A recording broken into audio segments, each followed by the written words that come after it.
KTO Radio présente À haute voix, la lecture intégrale des œuvres spirituelles majeures.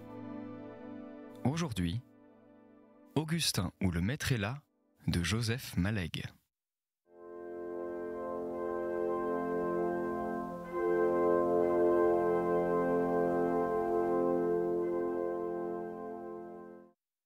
Après les soins pour la nuit, quand sa mère eut bu la dernière tasse de lait, Augustin assistait au défilé usuel des formules priantes, à la neuvaine, aux invocations rituelles à Marie, lorsqu'un état de fatigue subit et vertigineux le força de s'asseoir.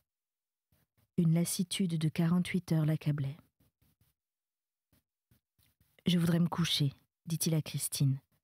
Je te supplie de m'éveiller quand tu te coucheras à ton tour. » « Oui, oui, fit-elle, va vite. » Mais quand il revit le premier petit jour, après un sommeil fiévreux et écrasé, il s'aperçut qu'elle l'avait laissé dormir sans le réveiller. Le dimanche qui suivit, 3e jour de l'amélioration, la tyrannie des petites préoccupations humbles fut plus pesante encore. La grande Marie ne vint pas. Christine avait heureusement trouvé de bon matin le domestique du marchand de grains. Il aiderait pour les grosses besognes, comme de monter le charbon et l'eau. Christine décida d'allumer le fourneau et d'aller chercher le lait avant la messe. L'eau du bain s'apprêterait et son frère pourrait surveiller l'ébullition du lait pendant qu'elle-même serait à l'église. Le beau soleil des jours précédents s'était caché. Il faisait brumeux et frissonnant. Augustin allait et venait en toilette sommaire, dans un appartement en désordre, une salle à manger où l'on avait dormi. Le fourneau commençait de ronfler dans la cuisine. Ce fut à cette heure matinale que le surprit le docteur. Une fois fermée la porte entre la chambre de sa mère et la salle à manger où était bébé, les deux hommes regardèrent l'enfant.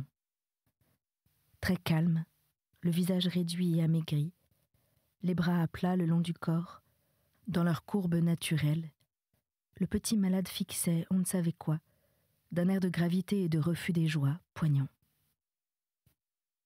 Quand je pense que sa mère le trouve mieux. Si l'enfant souffre et se plaint, dit le médecin sans répondre, vous le mettriez dans un bain tiède, et de temps en temps des cuillerées d'eau sucrée. Mais il boit ses biberons en ce moment. Oui, oui, évidemment, tant qu'il les boira, qu'il les boive. La voix était dure et sourde, un peu impatiente de cette comédie que la maladie s'amusait à jouer. On sentait une fois de plus le tragique de cette lutte entre des bacilles et des cellules d'enfants, cette souillure des valeurs morales par un fourmillement immonde. « Voyons votre mère, » dit le médecin.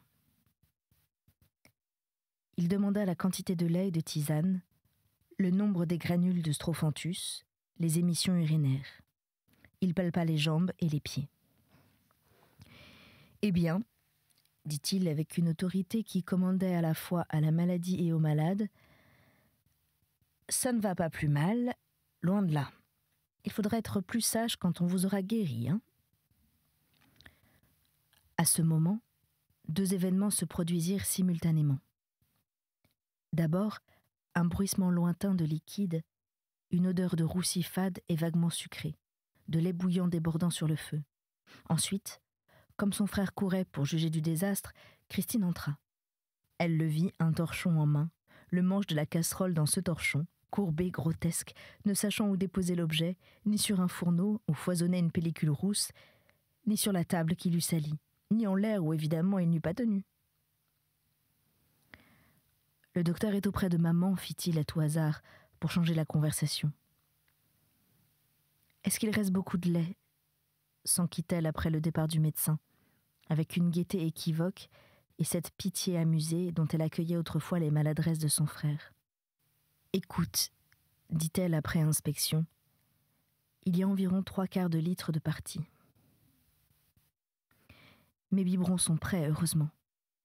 Mais il n'en reste pas tout à fait assez pour maman, et nous ne pourrons en avoir d'autres que ce soir.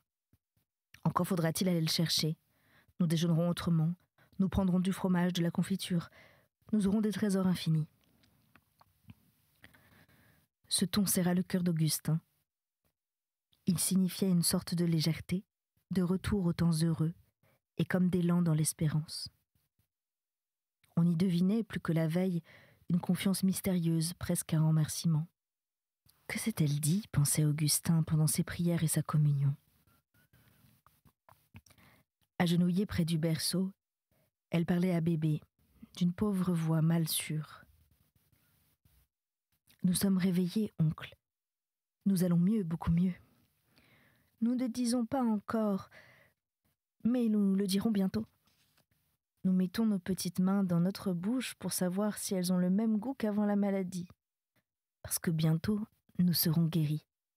La Sainte Vierge va nous guérir. » Ici, bébé plissa son petit nez et éternua. « Oncle, nous n'aimons pas l'odeur que vous avez mise dans la chambre. Vous savez, cette odeur de lait brûlé. C'est celle-là que nous n'aimons pas. » Elle tournait vers l'enfant une face immolée, riante et éperdue. Augustin s'enfuit vers sa mère, le visage grimaçant. La pauvre femme trouvait le moyen de sommeiller, malgré les sifflements épuisants de sa bouche ouverte. Elle reprenait le repos qu'avait interrompu le médecin. Un bol de lait vide surmontait la table de nuit. Des pots de lait bouilli collaient au bol. L'ouverture de la fenêtre, masquée par le rideau, suffisait à donner à cette chambre un peu d'air, ce qui l'empêchait de trop sentir le renfermé et le malade. Christine avait pris ce soin avant d'aller à la messe. Augustin s'assit sur une chaise basse, juste en face du lit, pour mieux la regarder dormir. Mais elle lui fit sans parler un petit signe avec les yeux. La visite du médecin l'avait fatiguée. Sur ses vieux traits naissaient des traits nouveaux. Des taches de bleu mort, le pincement des narines, l'ouverture continuelle et lacée des lèvres, toute la partie inférieure du visage tendue en avant, comme dans certaines phases d'aveugle. Les épaules se haussaient à chaque respiration. La maladie ajoutait ces détails, d'apparition très récente, à l'apport plus ancien et permanent de l'âge. Il la regardait sans parole, le cœur comprimé comme dans des mains. Ils déjeunèrent au café et au beurre, sans lait. Augustin essuya une vaisselle réduite au minimum. Bébé ramené dans son ancienne chambre, Christine soumit la salle à manger à un balayage rapide. Ils décidèrent de faire cuire à l'eau, sans les peler, les pommes de terre du déjeuner de midi. Christine s'excusait de cette vie simplifiée. « Si Dieu me laisse mon enfant, tout cela est bien peu de choses. » Revenu vers sa mère, il lui vit cette expression qu'il connaissait, un air de malice timide auquel se prêtaient tant bien que mal les tissus déformés. « Tu es devenue femme de ménage ?» dit-elle avec lenteur. Lui sentit cette nausée morale, née 10 minutes auparavant des paroles de Christine. « Nous sommes réveillés, oncle, nous allons mieux. » La pauvre femme aussi trouvait qu'elle allait mieux. « Je voudrais, fit-elle, avec ce débit morcelé qui devenait maintenant le sien, que tu me donnes mon livre de messe qui est dans l'armoire. » Il se leva pour atteindre le vieux livre fatigué. Il reconnut l'étoffe noire où les maisons religieuses taillent leurs couvertures et dont l'un des plats se termine par un volet et une boutonnière. Le livre contenait des images, des rubans signés, des Sacré-Cœur, des photographies de personnes mortes depuis longtemps, un portrait de son père découpé et collé sur du papier épais, au-dessous d'une prière écrite à la main. « C'est quel dimanche après la Pentecôte ?» demandait-elle. « Il y a un ruban bleu pour le marquer. » « J'ai changé le ruban de page, avoua Augustin, conscient d'un manque de respect dans le maniement du signet. Il dut chercher la date liturgique. Les premiers feuillets portaient une table des fêtes mobiles. Mais le dernier millésime se trouva bien antérieur à l'année présente, le livre datant de sa jeunesse, ou même de son temps de pensionnat.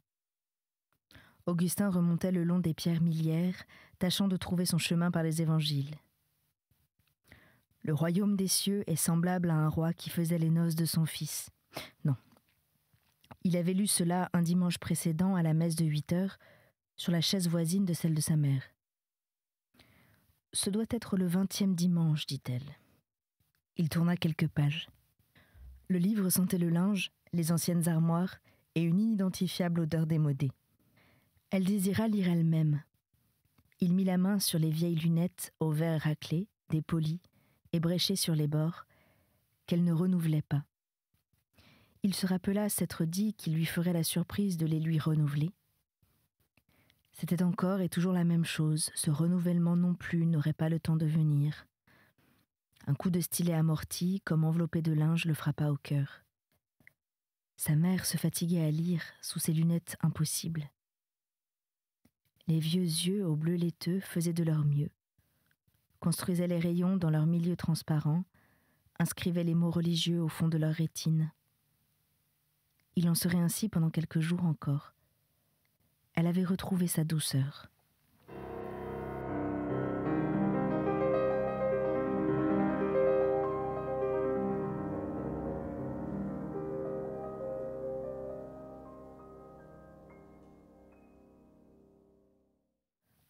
Augustin se mit à chercher les parties de la messe variable et les inséra dans les prières générales qui figuraient au début du livre. Il lisait en latin, mais croyant le français plus commode pour elle, il passa à la traduction, qui faisait face, puis lassé de ses paraphrases cotonneuses, traduisit directement. À sa grande surprise, elle préféra le latin. « Je sais bien ce que ça veut dire, à force de voir le français tout près. » Était-elle violentée dans ses habitudes de grise rédaction ecclésiastique, par un français trop neuf ? Il le supposa.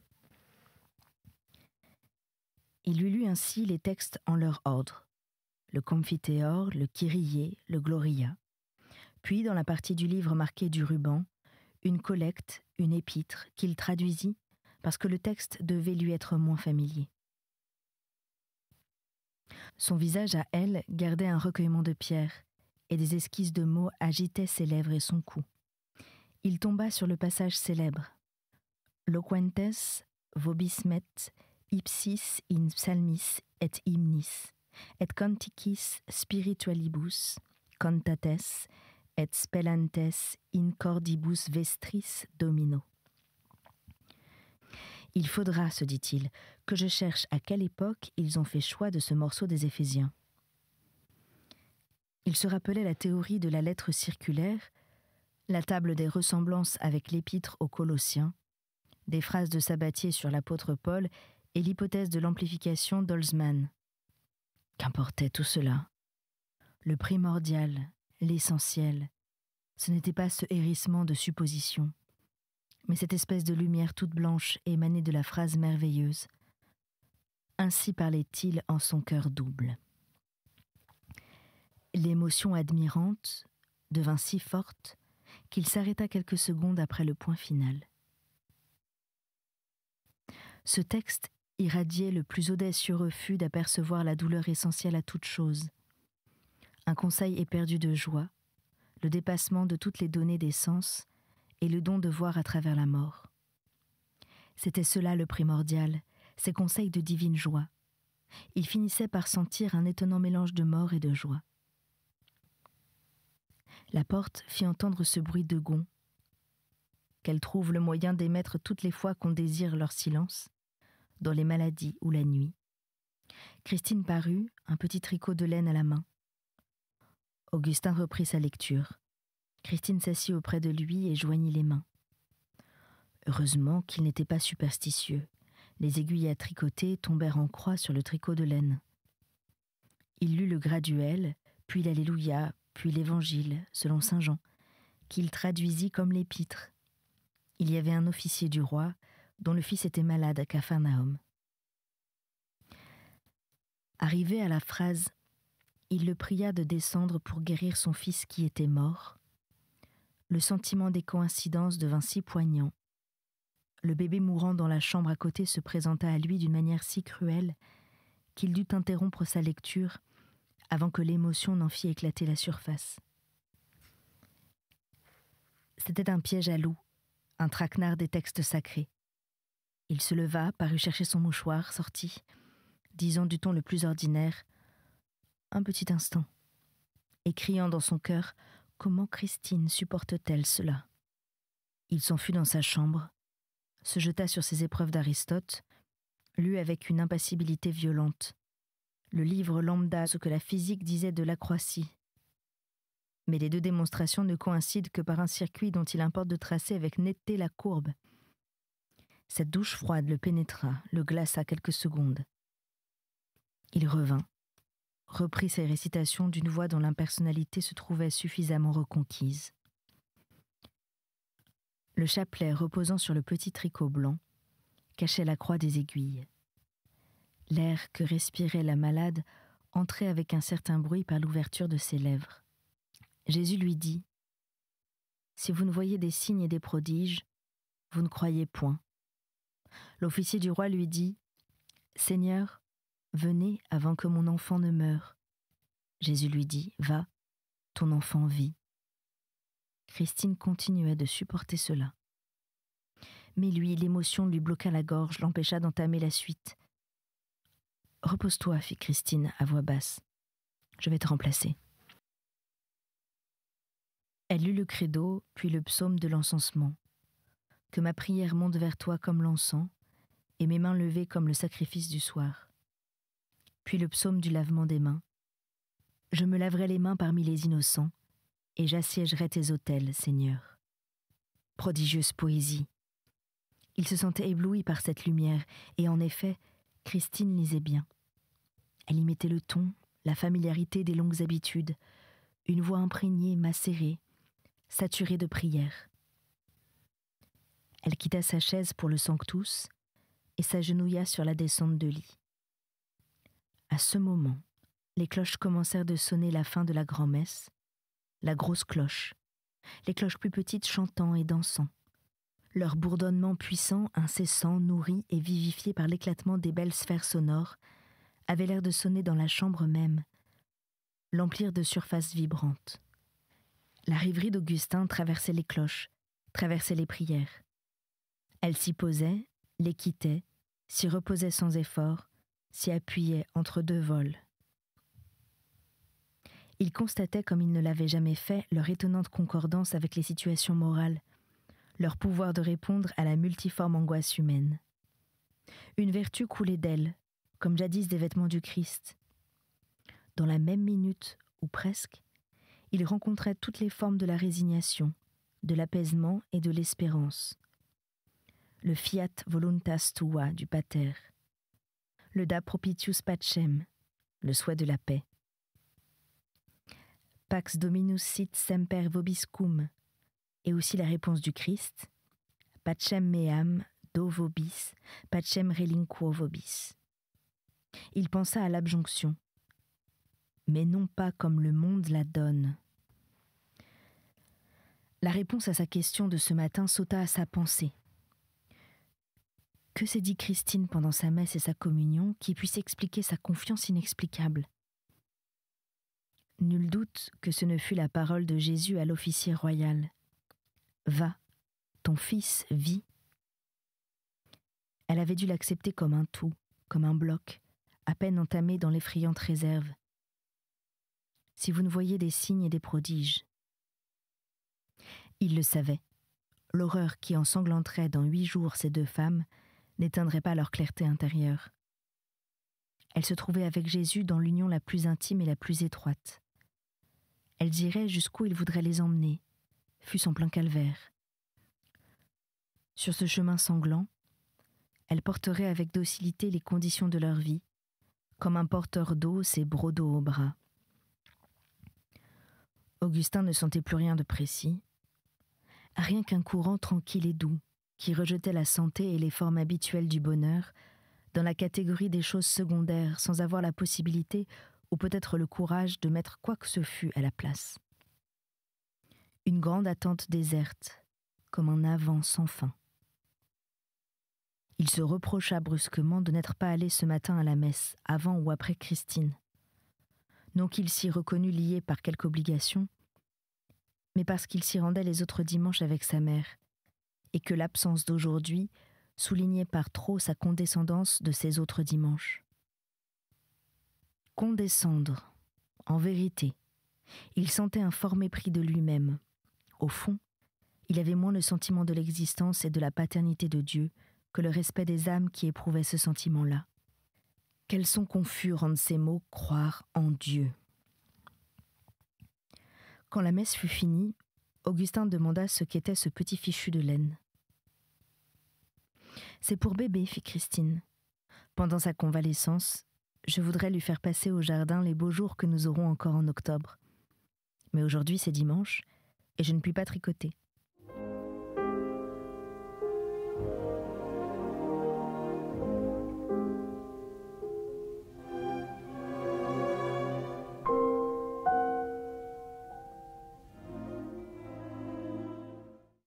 Ah oui, dit Augustin.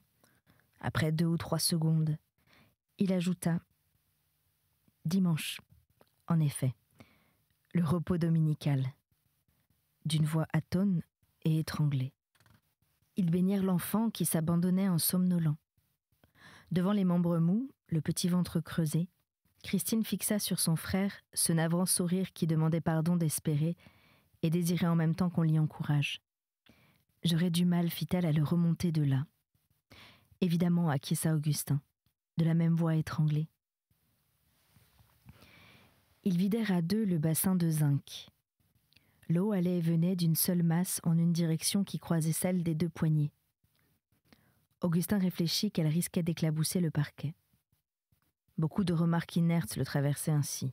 « Tu devrais te coucher, dit-il à Christine, quand ce fut fini. Au moins 2 ou 3 heures, autrement tu ne tiendras pas. Je suffirai à surveiller bébé et à donner le lait de maman. Et j'irai ensuite chercher le lait frais pour remplacer celui du matin. » Elle s'étendit sur son lit tout habillée et dormit d'un de ces épais sommeils noirs, tyranniques et d'une grande profondeur de repos. Augustin put circuler dans l'appartement, s'occuper de sa mère, lui parler. Les cloches de vêpres sonnèrent avec leur habituelle violence. Rien n'éveilla Christine. On vint frapper à la porte du vestibule. Augustin répondit. C'était une vieille femme épaisse et toute simple qui recueillait parfois le sou des chaises à l'église. Augustin se rappela vaguement l'avoir vue dans les anciens temps. Elle marchait à petits pas pour ne pas faire de bruit.